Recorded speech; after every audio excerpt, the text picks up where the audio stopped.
Good morning, good afternoon, good evening around the world. My name is Doug Wendt. I am the founder and CEO of Global Chamber. Behind me is one of the earliest memories of my life. That is the iconic globe that sits at the site of the 1964 World's Fair in Queens, New York.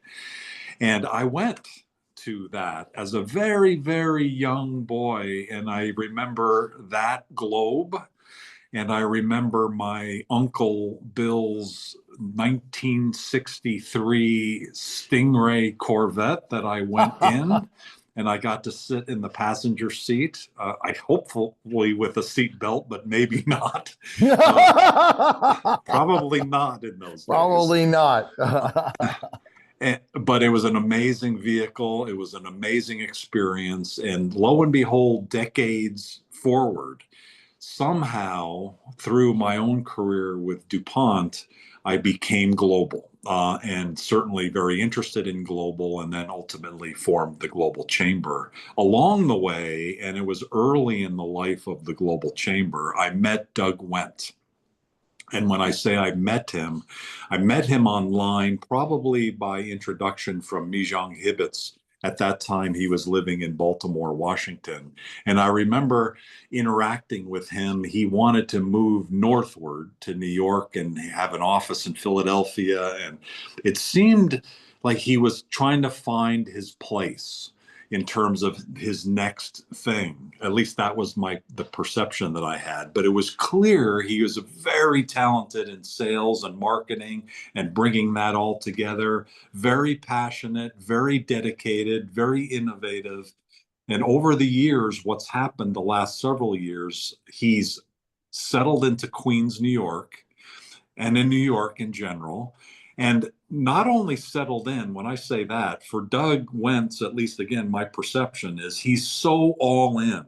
He's so passionate. He's so transparent. So when you follow him on Facebook, you see him at the best and his worst. And, sometimes worst being on the subway in Queens and talking about how great it is or not great or some good or bad experience that he's had.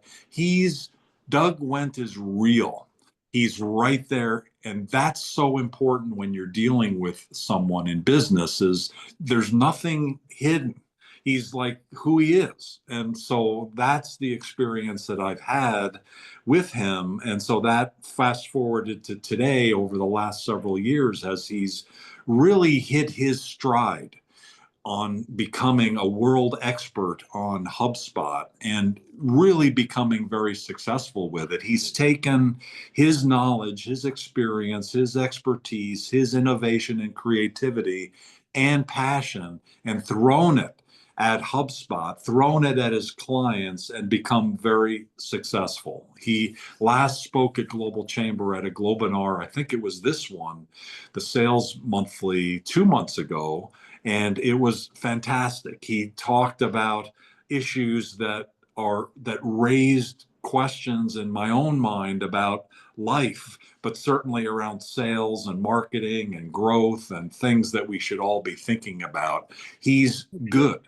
with that. He's great with that. He's able to raise questions and ideas for you and your business. And so we said, let's bring him back for a second shot at explaining a little bit more at the next level how to help members grow their business. Subsequently, I should, for full disclosure, say, in addition to what's happened in the meantime, last week, Global Chamber signed an agreement with Doug Wendt for him to and his team to lead a HubSpot implementation for Global Chamber, which on multiple levels is a good thing. Number one is we have the way we structure things.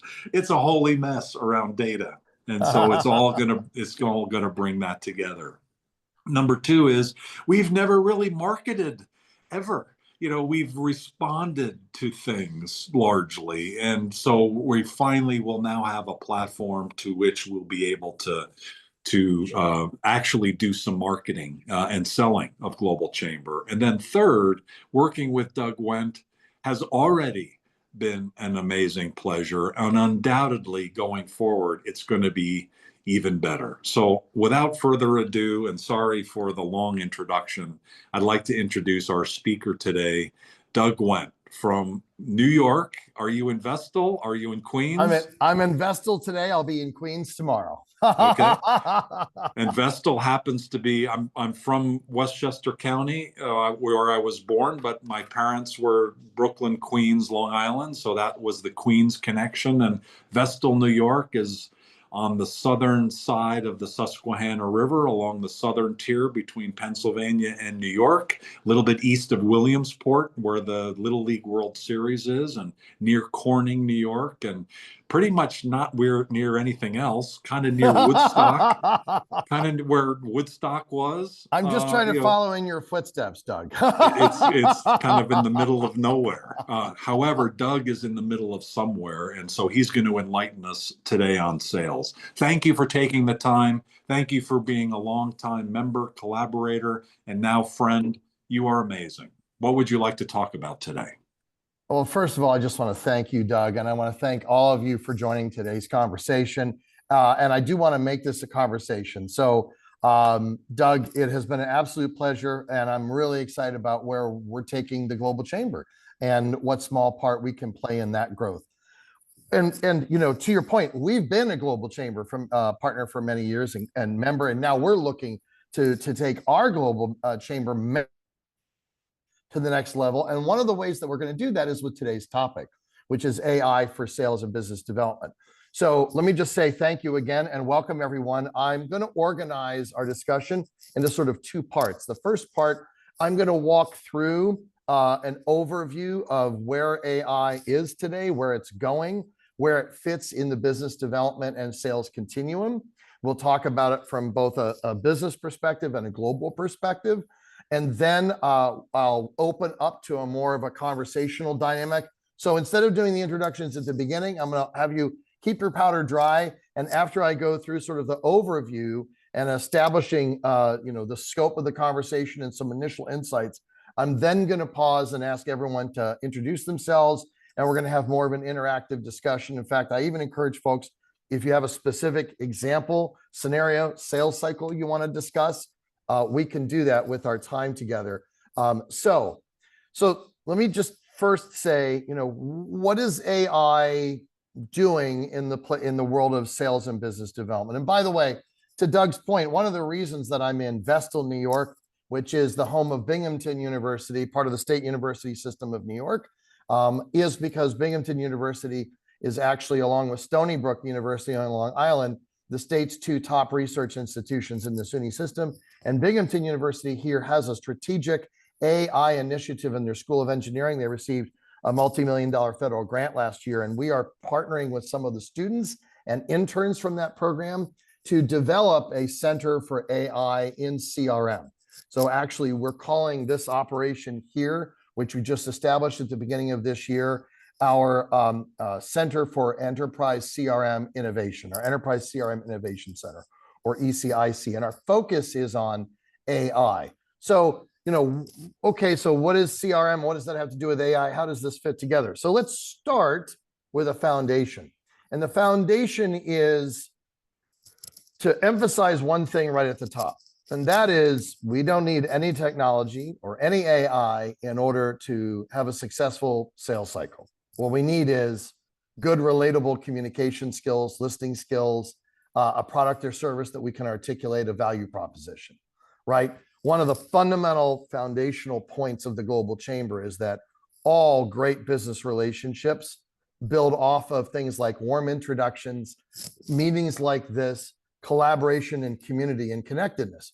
And certainly in the post-COVID era, I remember I was just reading an article about how the airline industry assumed that after COVID, they would struggle to bounce back. And then they assumed that nobody would willing to be paying for premium services or things like lounges. And they couldn't have missed the mark further. Why did they miss the mark? Because they assumed that people like to be isolated, that people would get accustomed to being isolated. And in fact, what the response has been is a resounding no. People want to be in community. They want to be connected. They want to travel and meet other people in person. They want to do as much as they can to build community. That is the nature of people, and people are the folks that we sell to. So I want to first establish none of what we're talking about here is necessary to be successful in business. That said, by having the right tools and the right technologies, we can significantly accelerate our success or make it more efficient and easier to systematize. And if you look at all of us in the Global Chamber community, we tend to fall into two general groups. One is firms like us, small companies, typically run by one or a handful of subject matter experts who, are looking to secure that next strategic consulting client or business customer. And then the other end of the spectrum, the second group is large corporate enterprises who are strategic corporate members and sponsors who are looking to expand their global footprint because they serve the global marketplace. And so for them, involvement is both about brand presence and about relationship development.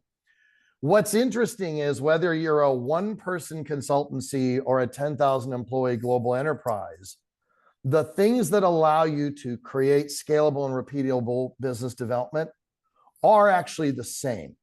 In a previous generation, when I started my career in technology, the big divide was over the cost of access to those resources. So if I wanted a customer relationship management system at the same level of power that a Fortune 100 company would buy, I would have to spend hundreds of thousands of dollars. Okay.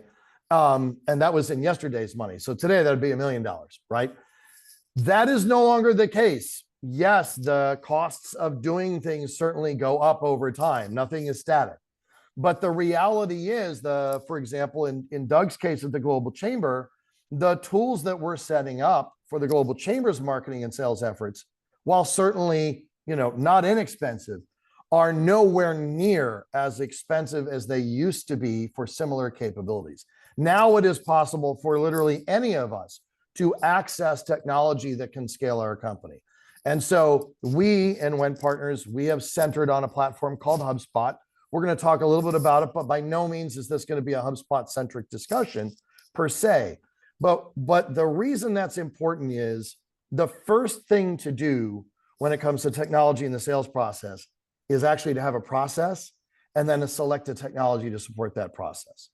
If you don't have a sales process, there's no really reason to add technology, right? What do I mean by process? A process component could be as simple as a Rolodex. It's kind of funny. Pre-computer, we all had processes. We had our Rolodex or our business card book, our Franklin planner that we meticulously marked all of our calendars and events and contacts in. Interestingly enough, as we've abandoned those manual tools for technology, a lot of people have lost their way on their process. They actually were better disciplined in the physical world because those physical tools required them to fill them out. I can, if I want to remember contact information for someone, I used to have to write it down. Now I just pull it up on my phone. I might not even know their phone number. I might not know their geographic location, whereas before I would visit them in person. So things that were automated disciplines, just by the nature of the world that we lived in, today are no longer things we can assume. And so it actually requires a little bit more effort to build a repeatable process. One of the things I talked in the last one of these about is a process in your business development and sales for always securing the next meeting, keeping the conversation going, treating the sales cycle as if it's not a sales cycle, but it's essentially a pre-engagement process. So, I always tell clients, I want them to feel like the discussions and the process that we have before they buy is a good preview of the process they're going to have after they sign, because it's essentially the same thing. Okay. So having those disciplines, having those processes is absolutely paramount. Maintaining them is very hard to do without technology just because of the complexity of the world today. I receive communications on my, boy, look at me dating myself. I've got like the leather bound iPhone. I show these to my employees, all of whom are at least 20 years younger than me. And they're like, it's the old man phone. Yes, I still like things that are leather bound and look like books. So, we receive texts on our phone, right? We receive messages on WhatsApp, particularly if we're doing business outside North America. We're receiving emails up the gazoo, right? We're receiving phone calls. We're receiving all forms of different communication, maybe even from the same people. It's dizzying. It's almost impossible to manually organize and manage that information. And so where technology and AI can help us is getting a handle on that chaos and keeping it from becoming chaotic. So for example, okay, I keep my calendar in Google Calendar. And that's great. And I can manually add meetings to Google Calendar until, my heart's content and to my heart's content. And that's fine. What the technology allows me to do is, create that booking link so that people can book on my calendar automatically. It allows them to set a cadence of future meetings. We can even have someone pay for initial consultation using those booking tools. Okay. It's allowing people to send me emails and then I can link those emails to the next meeting. So it allows me to not let all the communication become chaos. And that's so important because it wants to become chaos, right? Its natural nature is to become chaos. Now, I am going to go ahead and ask a question of the group. And you can answer this in the chat, actually, which is, are you a person who is a full-time salesperson? Like that's all you do in your organization? Or are you a person who sells and delivers? In my case, by the way, I'll just say I am at about 75, 85% selling and the rest is delivery, but I still have a few clients that I deliver to. Curious for the group, just share in the chat, are you in that hybrid role where you're selling and delivering, or are you almost exclusively selling?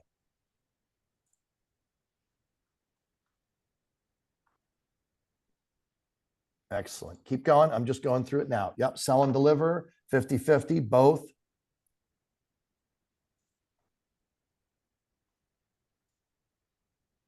$80-20, Ryan. Yep. Sell and deliver, Tom. Ruby, 50-50.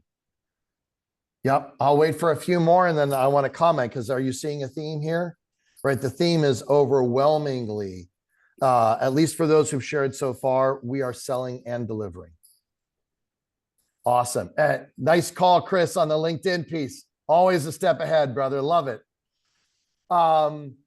Yes. So selling and delivering. And what is the challenge with selling and delivering? You're doing two jobs, you're serving two masters and you're trying to do them both well.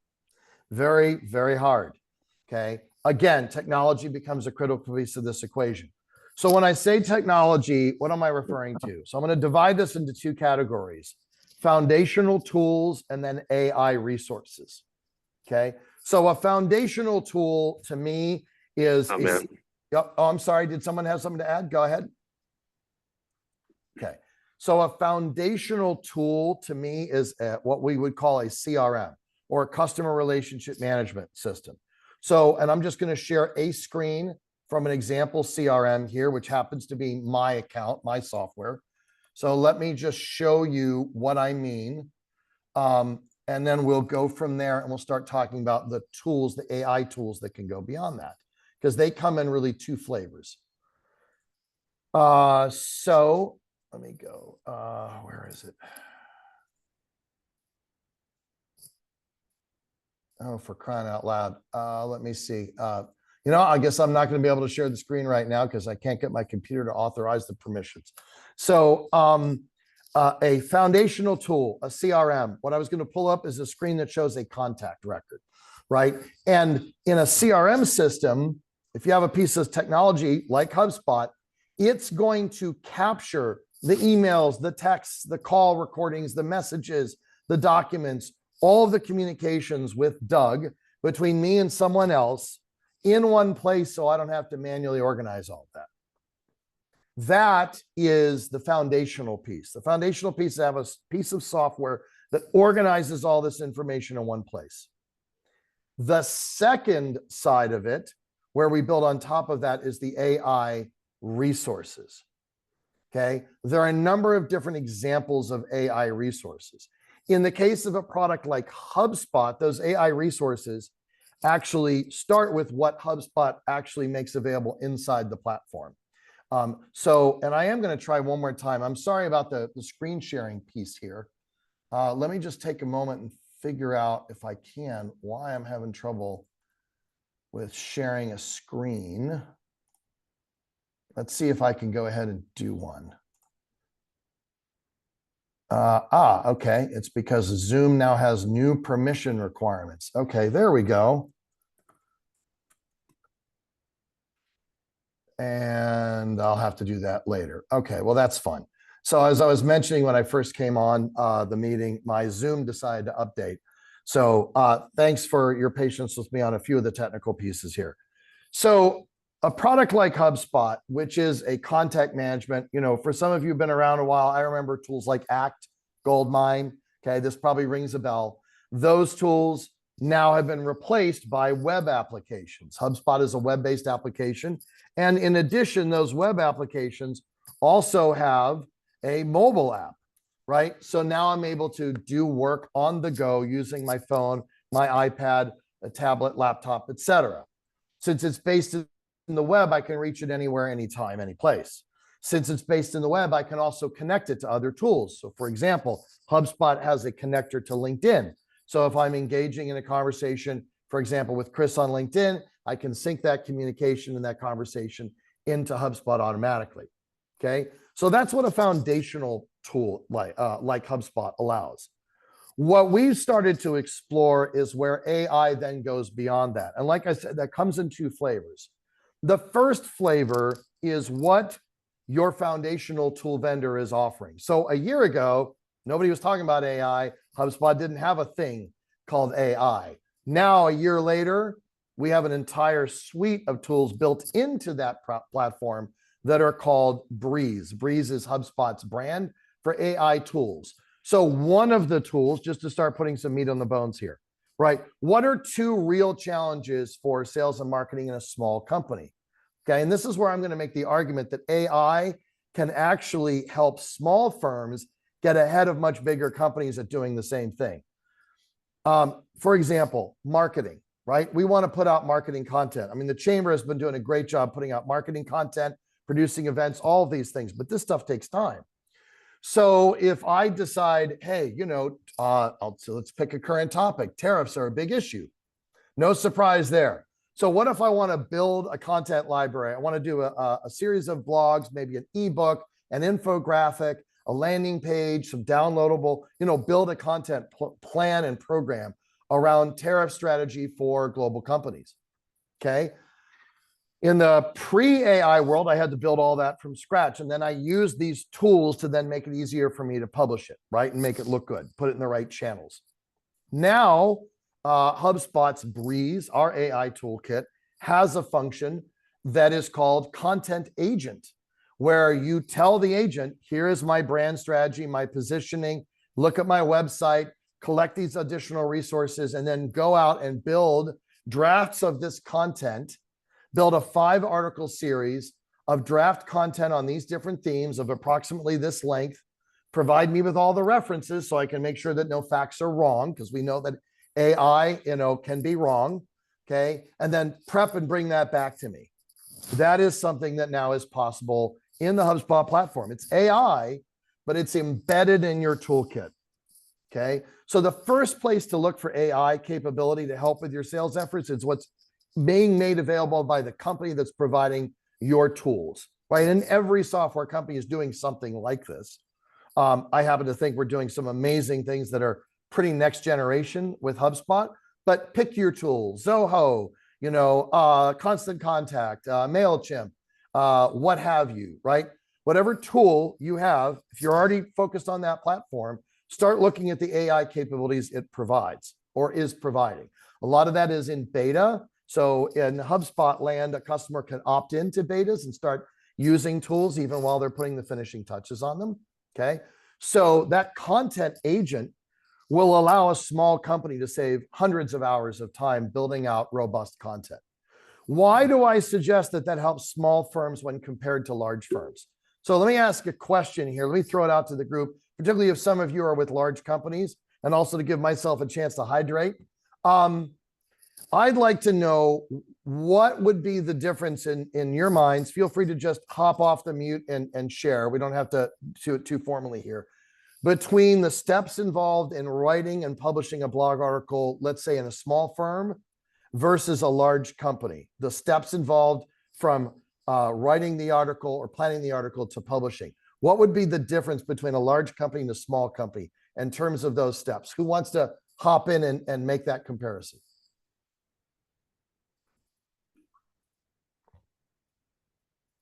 Don't all volunteer at once. I'll start randomly picking people. All right, I'll give you an example, and then we'll go from there. And Rhonda and Jennifer, I'm going to ask you both to step in. Thank you, by the way, for having your cameras on and smiling. I appreciate that. Waving over here. Awesome. So if in a small firm, right, let's say I'll seed the question. In a small firm, right, the steps are probably figure out what to write, find time to write it, find time to edit it, and then publish and promote, right? So that all that emphasis, that lost time, is in going from the idea to the getting through the actual creation of the content. What about in a large company? If I were at Delta Airlines and I were in their content department, what would those steps look like? Rhonda. Well, the steps in my company are very much like you said, because I'm a 1+3 woman show. And Right. I'm originally from Wellsboro, Pennsylvania. So we're Oh all my gosh. neighbors. Yeah. All right. But I'm in Germany now. But what I wanted to say is I've also found tools in the meantime that, for example, do my LinkedIn posts by giving them just the input on what I basically want to do.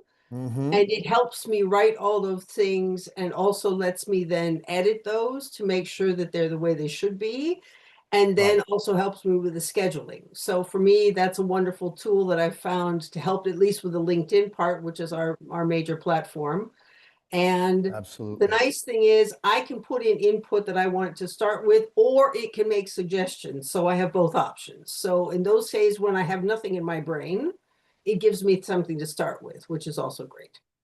Beautiful, beautiful. Thank you. Now let me ask Jennifer to hop into the conversation. Jennifer, in comparison to that, if you worked at Delta Airlines or Chase Manhattan Bank, and you were in the content team, what would the steps to get a blog article published look like to you? There's probably going to be more, well, number one, more individuals involved, probably more cross-checking of information. There may be accessibility checks, Yep. brand alignment checks, just making sure that, yeah, and especially if you have different people creating like all the different assets of the content, there's going to be more parties involved and more checks and things like that that probably have to be done as well. Absolutely. You nailed it. So the competitive advantage that I'm leaning into here with this example, and I want to thank you both, Rhonda and Jennifer, for hopping in on this, is that where AI is most capable of helping right now is in the thing that slows small firms down, and that is creating content or getting the time to write, to a whole bunch of prospects. It's our limited time that is our most frustrating business development challenge, right? AI is best positioned to help us over that. Where AI cannot have a significant impact, it can have some, but not an overwhelming impact, is when you're in an organization where there are 17 people who have to review and approve. Because those people aren't going to let AI, they might let AI assist them, but they're not going to let AI do their job for them, right? It's not going to change the human factor. This creates an enormous opportunity for smaller firms. We get it. I understand why if I were at Delta, I'd need to go through legal compliance, industry compliance, analysis, brand voice check, interdepartmental. I get all that. I'm not arguing that's a bad idea. I understand, but it means large enterprises move slowly, even with the power of technology at their disposal. Even with the power of technology at their disposal. I have learned this over and over and over again. You can give a large enterprise the most powerful tools. It will not change the nature of what it means to be in a large enterprise. That's a competitive advantage for small firms. And we're trying to level the playing field. So whether you're a global chamber, global sponsor, Fortune 100 company, or you're a 1 to 3 person shop, you're able to compete. And what I'm saying is AI is going to be the real tool to level the playing field, because the number one thing small firms lack is time. Okay. The number one thing large firms lack is agility. Okay. AI can help solve the time problem. It cannot fix the agility problem because the agility problem is written into the culture and processes of a large enterprise. In a small firm, if the number one problem we have is time and AI solves for time, we already have agility. Okay. We could sit down tomorrow and write a change strategy. I literally just did that 2 days ago. So we are embarking upon a significant business development program ourselves. Our original plan at the beginning of the year was to build the entire program around the distribution and manufacturing sectors. The manufacturing sector that the tariffs are going to help, which is funny because more than 40% of our clients are manufacturers and they're all saying exactly the opposite. But lest I dive too far into politics, my point being, we had to rethink our strategy and look at other markets that we could serve as well. And we had to repivot our entire business development model. Using AI, including the tools inside HubSpot, we were able to start writing a new strategy and executing it. So another tool inside like the HubSpot platform, using that as an example, is a tool called Prospecting Agent, where you can take contacts in your database, tell the prospecting agent what you want it to focus on in terms of what is the ask, what is the offer, is there particular information in the contact record that we can draw upon? We can even enrich that contact record with AI, adding additional information. And then the prospecting agent can actually communicate on your behalf to develop and start a conversation. Now, I actually have a friend, Bert Rosenblatt. He's also in New York City. He is with Cressa Partners. So he's a commercial real estate agent. He's a commercial real estate guru and who also happens to do deals. He's an incredible thought leader. And he actually sent me an email. So this is more of a stay in touch communication because we've known each other for years, but we get busy. And he has been using an AI tool, not a HubSpot tool, a third-party tool called Ren, which allowed him to, what Ren does is it scans your LinkedIn and your contacts, and then it goes out and looks at any news or updates about those people or companies, comes back, gives you a report, and prepares draft communications, typically emails to send to those people about that.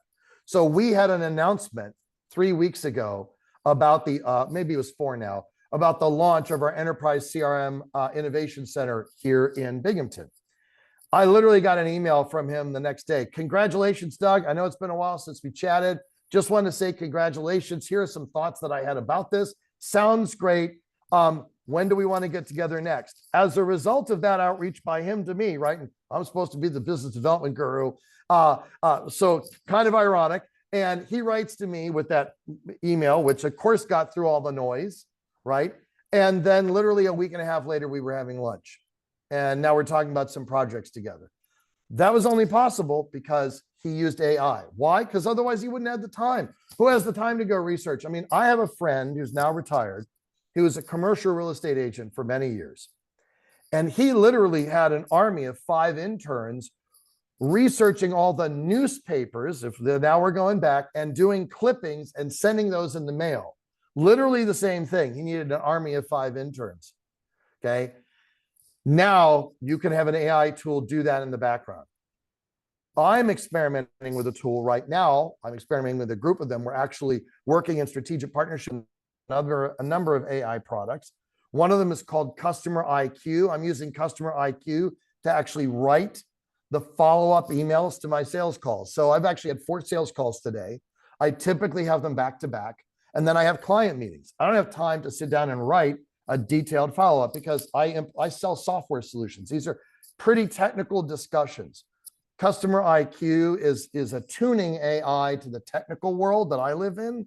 And so it's not just, hey, it was a great meeting, looking forward to talking again on Tuesday. It is organizing like a project plan. Here's what we discussed. Here are the problems identified, the solutions proposed, the next steps for Doug to perform, the next steps for the prospective client to perform, and we'll see each other next Tuesday. Here's the recording. I am now to the point after training it for about 2 months where I'm almost making no edits at all. That is allowing me to have the initiative. What drives the sales cycle? It's typically having the initiative. You blow the other person away. That, you have a conversation, they say they're interested, great, but then you follow up in a timely manner with detailed communications, a plan, next steps. You're going to give them a perception of what experience it's going to be like working with you and your firm. So when I said there's two categories of AI, I'm talking about AI tools that live within your existing platforms like HubSpot. I know someone mentioned Zoho. Thank you. Exactly. Same kind of product category. Then the second is standalone tools that can solve certain needs for you. You know, some of them are focused on helping you draft emails out of your inbox. Some of them are focused on your calendar. We're actually experimenting with a tool called Motion that helps you organize your calendar for work and where you should set aside blocks of time for work versus meetings. The challenge, of course, is we don't have time for 50 different tools. So we're in this early adopter and experimenting phase. But it's really exciting because these tools are going to allow us to save enormous amounts of time. And for most of us, the one thing we can't get back and the number one competitive challenge we face is time. That's our competition, not the other companies. The other companies are a distant third. I always say our first competitor is time. Our second is risk, the customer perceiving that taking a project with us or doing something new is a risk. And then, oh, by the way, our actual competitors. First, we have to find time and we have to overcome risk. So let's open up the conversation for the last 15 to 20 minutes here. If you are inclined to participate in the conversation, go ahead and come off mute. We'll do it as a very collaborative dialogue. I'm curious whether anybody here is currently using or testing any AI tools. I know we heard about a couple so far. Who else is testing out or trying some of these AI tools, and what's your experience been so far?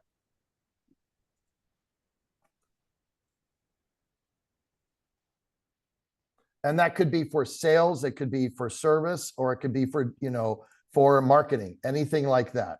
Is anyone here trying like Hoop or Motion or any of these other tools that are being heavily promoted right now?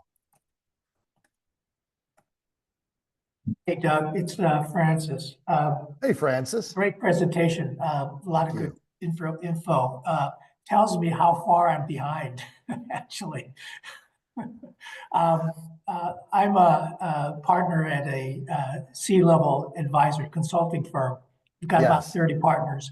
And we have HubSpot, and we're using it to capture our contact information, create contacts, log in emails, meetings, etc. But I don't think we're using the agents that you're talking about. I'll have to talk to our in-house administrator on HubSpot, but the content agent and the prospecting agent. I'm really interested about the prospecting agent. Yes, the prospecting agent is in beta, so whoever's your administrator has to go in and click to add it, understanding that it's in beta to your account. But we are launching, we're launching a campaign using the prospecting agent. Our first test case, Francis, is specifically to people we previously had a sales cycle with, but who didn't buy. So we're starting with a relatively small group. I mean, it's not teeny, it's, almost 1,000 contacts for us at different organizations over the last 4 years who we had a conversation, we had a sales cycle, but they ultimately didn't buy. And we're going to use prospecting agent to follow up with them. So it's a warm outreach, still kind of cold, but not like from blank. So that's our first test case. We're launching that on Monday. Sounds great. If you would mind, at some point, put your contact info in chat because I do want to follow up with you. Absolutely, I will. So I'm just curious, of what we've talked about so far, I don't want to emphasize, I want to go back to something you said earlier. You're not behind, you are at a really good spot. We're still in the early adopter phase, okay? But I'm glad that you're here learning about these technologies because I will tell you within the next 6 to 9 months, you're going to want to be using, if not, like we're talking about using some of the tools in HubSpot potentially next week, right? But over the next 6 to 9 months, this is going to be dramatically different. And if we were to have this conversation next May, I would say 80+% of us would at least be using one AI tool, actively. But you haven't missed anything yet. It's even a lot for us to keep track of. That's why we started this special initiative. Yeah, the other thing that I caught, which I thought was I'm not utilizing, but the link between HubSpot and LinkedIn. Yes. I think that's so powerful, and I think I'm underutilizing LinkedIn, to be honest with you, and need to make my LinkedIn presence more robust. And Yes. I think information from HubSpot will help because I'm putting stuff in there. I write blogs, and I need to integrate those things. It's absolutely so that those tools are working together. And so this is also, I think, a real frontier for AI, because AI comes in a couple different models or flavors. And one of the flavors is what we are calling, I didn't come up with the name, agentic. Sounds more like angelic, which I think sort of Silicon Valley wanted us to think. It's not, okay? It's just agents, right? But what are agents? The nice thing about agents is they can start to do work between tools.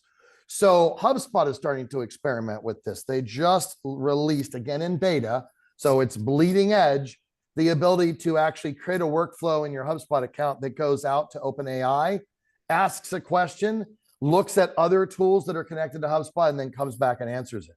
So this is a whole nother level, right? Where we're actually having a tool operate somewhat like a human. You know, look at my calendar, look at the history of my communications with, Francis, look at my LinkedIn, see who we have in common, then write a very specific email referencing at least one or two of those points, send it to him, but with my calendar availability in mind written into the email. I'm referencing 2 or 3 different tools. That would take me 20 minutes to do that per person. So this is where I think the real unlock comes from. And that brings up another point that I think, Francis, you alluded to, and I want to share with the group. I used to use Apple Mail. I love Apple Mail. I am a Mac person through and through. I love Apple Mail. But we are in a world where every application you have needs to be able to communicate with every other application. If you're on an old version of Outlook, if you're keeping your calendar offline or in a different tool than where your email is, if you've got any of those things that, I've done it forever and I love it and it's just perfect. I get it. Get ready to change it. Basically, the world is boiling down to you either need to be in the Google ecosystem of applications or the Microsoft ecosystem of applications. Every tool I'm talking about auto integrates with either Google tools, so that's Gmail, Google Calendar, Google Meet, Google Workspace applications, right? Or Microsoft 365, desktop Outlook's being phased out in case you hadn't gotten the memo, and fast. So it's 365 for your email, your calendaring, and of course, Microsoft Teams. Zoom got lucky. They were the pandemic lucky story. There's no way they would have, without the pandemic, there wouldn't be a Zoom. They would have already gone the way of the dodo bird and Skype, because most people today overwhelmingly are leaning into those 2 ecosystems. So, but everybody still supports Zoom. So you got Zoom, and then you've got everything Google and everything Microsoft. By making that choice and that transition today, you unlock the ability for all of your other tools to connect with them. All right. And that's really where all this is heading. Right. Thanks. Thank you, Doug. Just Absolutely. as a time check, we've we'd like to finish up at 55, so we have about 9 minutes. And I'd like to probably get 1 or 2 more questions if we can. But I have a question that's kind of based on what you've just introduced, and that is the integration of different things. And for me, the frustration is Google Mail to LinkedIn to WhatsApp, primarily those 3, and getting the communication on those. And even though some people are in Signal and other, but mainly those 3, because you'll get a message from So someone. the U.S. and then Department it's like, of Defense, for example. Yeah, Sorry, well, Doug, I couldn't help it. actually, one of our members who's an oligarch in Kazakhstan, it's only, on Telegram, and that kind of stuff. But fundamentally, people will message you, and then it's like, well, I know they messaged me, but where is that information? Are you saying that HubSpot has the ability to pull all that information together, at least between LinkedIn and Google Mail? Between Google Mail and LinkedIn, 100%. Yes. The world of texting is divided between the US-centric universe and the rest of the universe. And that is a bit of a challenge because the US-centric universe is all about Apple iMessage, right? Or as they say, Blue Bubble. And then the rest of the world, you'd think that they really cared about, Green Bubble, right? But in fact, they're on WhatsApp. So basically, it's WhatsApp, rest of world, and then iMessage in North America. What I'm seeing is that vendors are starting to accept that those are the two worlds they need to play in. So to answer your question, in the HubSpot case, there is a HubSpot add-on module that supports integration of text messaging, but actually the easier path is to use, there are lots of third-party tools that will connect your text messaging easily into HubSpot. I think all this will solve itself in the next year. Calling is already integrated in apps like HubSpot, text messaging, but then the ability to use an iPhone number or have WhatsApp. There is a WhatsApp module for HubSpot. So we're getting there, but that whole idea of the truly integrated, unified inbox, as we say, we're about 90% there. And I think AI is the key to filling in the last piece, because the reason that it's still kind of clunky is because, just to take the texting example, an SMS message, an iMessage, a WhatsApp message, they all work the same for the user, but technologically they're completely different. And so it's quite a lift to get all those functioning in a unified manner, but AI is helping immensely in that space. Okay, thank you. Rhonda, I think you have a question. Yes, wonderful information, Doug. Thank you very much. Skype died yesterday. It's gone now forever. Yes. Okay, so Yes, I for all know. of And you who I love was a Skype. yeah, I was too, but just so you know. The other thing is I'm going to put my contact information in the chat, because in July, I will be attending the United Nations AI for Good Summit in Geneva in person. So if anybody is interested in finding out what all the newest things are, it's a 4-day conference. Last year, it was a 2-day conference. It's absolutely wonderful. If anybody's interested, just get in touch with me somehow through whatever is important for you. I have all the things in there, Doug. I have WhatsApp and all the nice things in there, so you can choose what you like, LinkedIn, whatever. But reach out to me if you're interested in knowing more about that, because that would be something that's going to give us all the newest things that are coming in then starting in July. That is spectacular, Rhonda. Thank you for sharing that. And by the way, I'll connect with you, because I potentially, if I can move a couple things around, I'd love to attend. Well, everybody can attend online as well. Oh, okay. So so you don't have to go. I live close, so it's easy for me to go as well. So I'm going in person. But anybody who's interested, just grab whatever is good for you. LinkedIn. I've already reached out to you on LinkedIn, Doug. And anybody, feel free to get in touch, because then I can give you all the details and we can get it figured out if anybody else would like to come and visit. Spectacular. Thank you, Rhonda. Doug, do I have time for one more question, or should I hand the baton back to you, sir?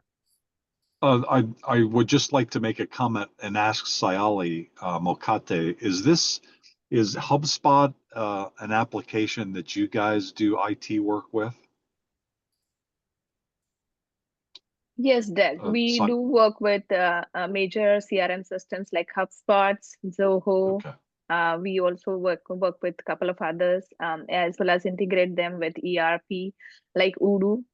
So we do the core API integrations to connect with different applications, and we also do in-app customizations. Okay. And Doug Wendt, how do you do that? Okay. So, I mean, we should connect. We have a technical solutions department in our company, so we do a lot of that work in our existing framework. But if you look at Sayali's background, the number of products that her team is working with is probably world beating.